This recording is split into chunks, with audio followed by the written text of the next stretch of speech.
everyone. So in this segment, let's talk about real estate and its subsectors. So real estate, basically, it is the land that you are owning and the property that has been built on that particular land. So just taking the empty site, or it can be farmlands, all of these things will be coming under real estate. Apart from that, we have the housings, where it will include the apartment construction, maybe individual houses or the villas. All of these things comes under residential real estate. And then we have commercial real estate, where we have the office spaces, or it might be the restaurants, it can be malls, the cinema theaters. All of these things will be coming under the commercial real estate. So let's understand what is Indian real estate standing for. Indian real estate as a sector, where exactly it is standing and what is the value of it, what is its contribution towards the nation. Let's have a look at that. So here, real estate sector, it is expected to reach 1 trillion US dollars by the year 2030. This is the rate at which the Indian real estate has been growing. Just have a slight scenario about it. Every middle class family, so they will definitely have this dream of there should be a own house of ours. So that is one emotion that has been there, and everybody is striving hard, working hard to build their own home. So when every other family in India is actually having this particular thing, I'm just taking this as one of the small bases. So that is the amount of demand that has been there in Indian real estate. So that is why it is predicted to reach as high as 1 trillion US dollars by the year 2030. And definitely Indian real estate currently it is growing rapidly. Then moving forward, we have for its contribution towards the GDP. So its contribution towards GDP is going to be as high as 13%, and this is also a prediction at the year 2025. So here there will be contributing about 13%, which is not going to be a very small percentage at all, because real estate itself, you can take the Indian population, where housing will definitely come into the picture and the real estate will be booming at that point of time.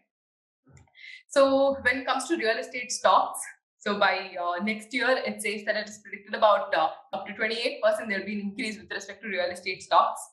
So this is where the total investment that is actually registered. So this is from few of the reports that has been collected over here in first half of 2021. Total investments that has been registered in Indian real estate market, it is as close as 24 US dollars.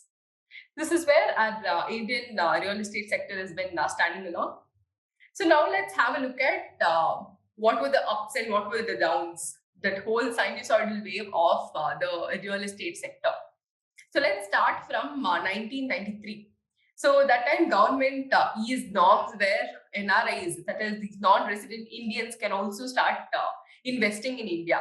So because they were making money there, back then there was no point where they could actually come take off any land. So your government did encourage them to take up land over here, because earnings were definitely happening there. They wanted to invest over here. So real estate definitely took a boom. So that was boom times during 1993. And slowly coming towards these emerging market crisis during 1995. Emerging market crisis doesn't really have a specific definition.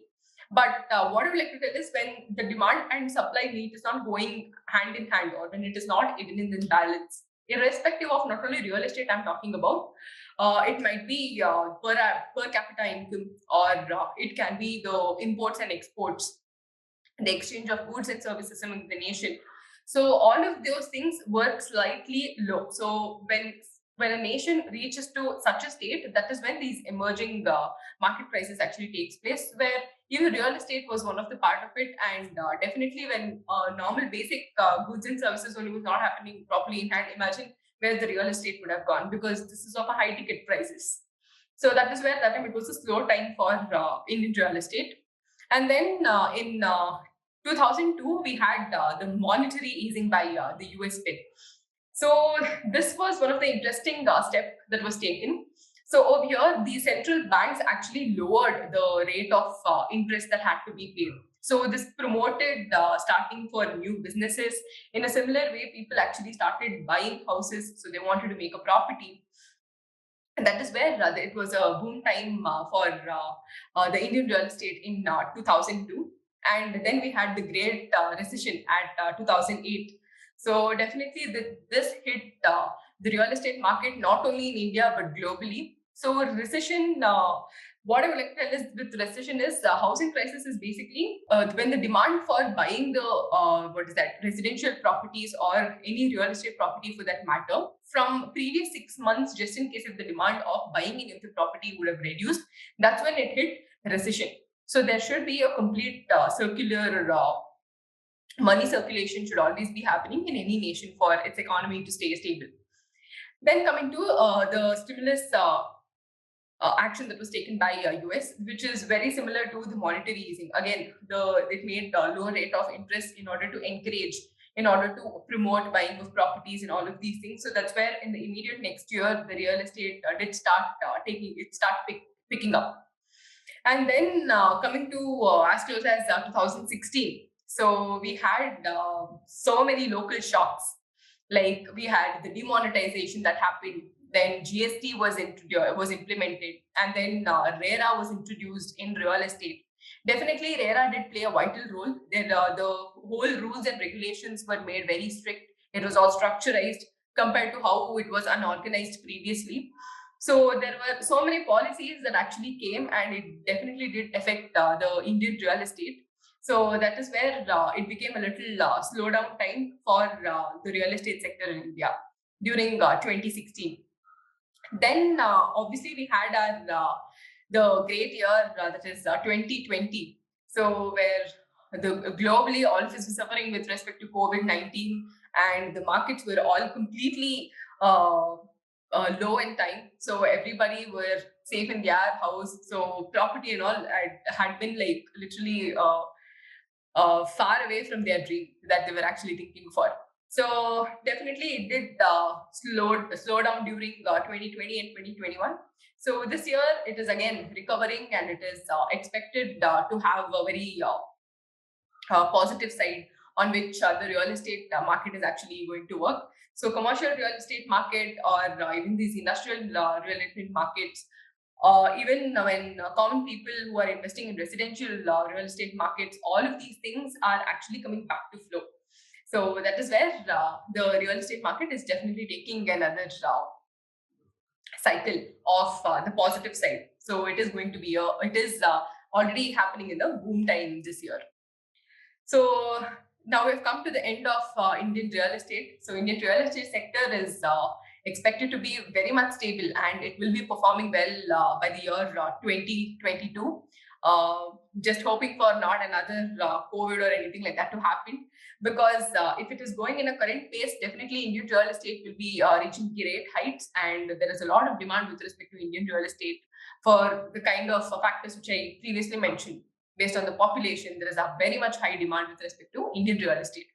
So why I spoke about all of these Indian real estate is all because, like now as site engineers, for infrastructure wise, you know that on the various kinds of company, for all the infrastructure projects, you'll be a part of it. Similarly, in residential, there are different types. So there will be office spaces or the malls. All of these particular projects also should be constructed by a civil engineer. So that is where the demand for real estate is high. The apartments, n number of apartments have been coming up in most of the metropolitan cities. So interior fit outs companies, interior designing firms, all of these are coming up. So these are all directly or indirectly connected towards real estate only. So that is where you as a site engineer should definitely have a look, should have a keen observation on all of these particular sectors under the Indian construction industry. So by this, we have come to the end of the introduction session. So next we will be having the sequence of activities, or completely we will be having a deeper look with respect to infrastructure and the real estate alone. Okay, so let's talk about infrastructure and real estate, about basic its office subsectors also in complete depth in the upcoming sessions. Thank you so much.